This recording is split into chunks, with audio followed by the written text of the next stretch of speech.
To start off, I wanted to find an obnoxiously green sweater, but unfortunately all I could find was this weird green crop top, but I guess it will work. To make it more festive, I'm going to add this faux fur. I'll be sewing it to the very bottom of the shirt, making sure that the thread is coming from underneath, and to make sure that it stays folding down the fur to get to the liner, and that's where I'll be sewing. Fold down the fur and use a looping stitch to attach the faux fur to the shirt. Once all the fur is attached to the shirt, I want to make sure that the two ends will be sewn together so that they don't flap open in the wind.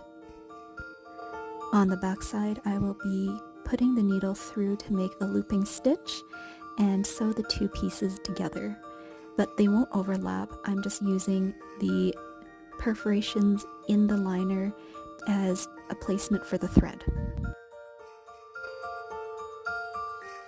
And to be safe, I'm just gonna make the thread go all the way back up to the top again, so that's where I can put the knot, so it's easily hidden. And to add decorations, I have these spherical beads that I will sew to the neckline. Since I'm in a rush and a little lazy today, I'm just going to double up the thread so that there will be 4 strands and I won't have to go through each bead twice.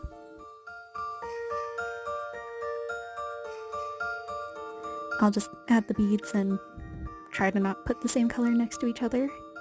I just want it to look colorful, and yeah, that should be fine, right?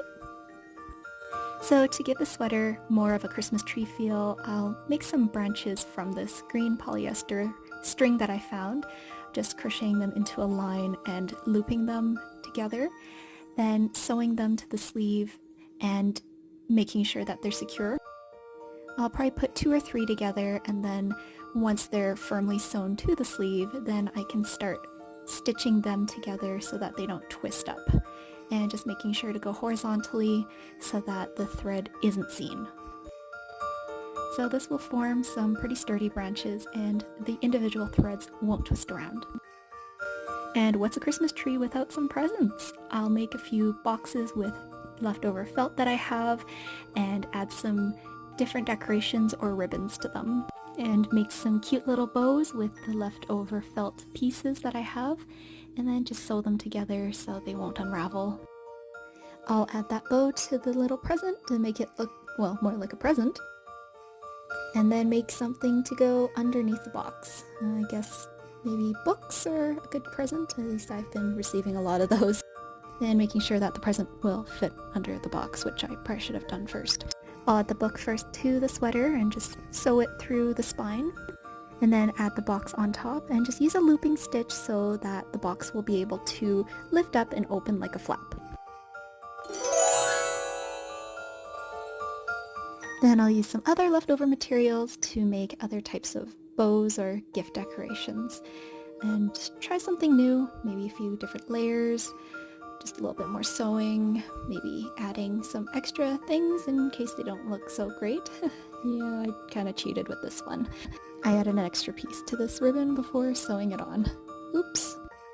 And something else a lot of Christmas trees have is a little train that goes around the bottom, so I thought why not make a little train that moves on this sweater. It's a sweater, I promise. I made a front and a back piece since I will be making this mobile. The back piece will be plain while I add some decorations to the front, make it look like an actual train, I hope. Little wheels and decorations, just gonna sew those on and hope they don't fall off in the wash. I'm doubling up some embroidery floss here that is a similar color to the shirt, just so that this will be what the train is attached to, or rather around. I'm just going around the thread, making sure that the train is sewn shut so it doesn't fall off. And I just want to be careful not to sew the embroidery floss to the train or else it won't be able to move. Once again, just going around that embroidery floss and sewing up the rest of the train. And that's how you get the train to move, so now I just attach the other end. And now the shirt needs some lights, so to make sure I can wash it in the future, because I will definitely need to, I'm going to use these clips, sew them to various parts of the shirt so that the lights will be attachable and detachable.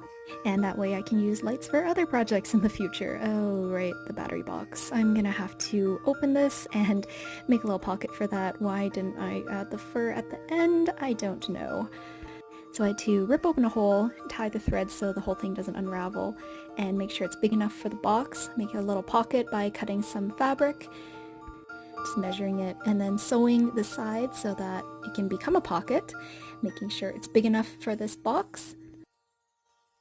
Give it a flip inside out so then the ugly side is on the inside. Yes, it fits, and now I have to attach it to the shirt. I'm going to use another looping stitch and extra thick thread using 4 strands once again, just to make sure that I don't have to go over it multiple times. Again, on the fur side, just folding down the fur and keep sewing it, then hiding that knot. I'll attach the lights, make sure that this actually looks okay. And now I have a spot for the box. You know, sometimes somebody will come to you and say, hey, that's a great idea, what if you add this? And you think that's a crazy idea, but hey, let's try it anyways. Yeah, my brother came and said, you should make a mini version of your sweater and put it on your sweater.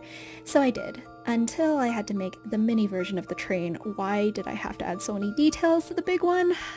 Alright, I'm using beads because I am not cutting small pieces of fabric for the wheels, and I'm just going to use tiny pieces of felt for the bows. I mean, these are just scraps, and using the thread, giving it knots and loops just to imitate the sleeves, adding more beads for the lights, just making sure that it somewhat looks like the real deal.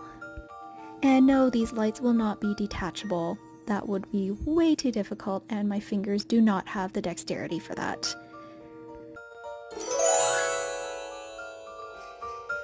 Last of all, we need a topper for the tree, so I'm going to make a little wire star that I'm going to attach to a hair clip so I can put it on my head and decorate it with some beads and sequins, because let's be real, the bare wire looks quite ugly, so I'll try my very best to hide that and just keep adding sparkly things so it looks a little bit like a real tree topper. And now we have an ugly Christmas sweater. This is a sweater, right? Okay, fine, I'll make some sleeves. I gotta just crochet them, and I have to make 2 of them so that they match. Great! So now I have an ugly Christmas sweater for future events. Got this train that moves, we got some little presents under these boxes, including an ugly miniature sweater, some jewelry, and socks. Pretty typical. But now I can turn on the lights and be a Christmas tree.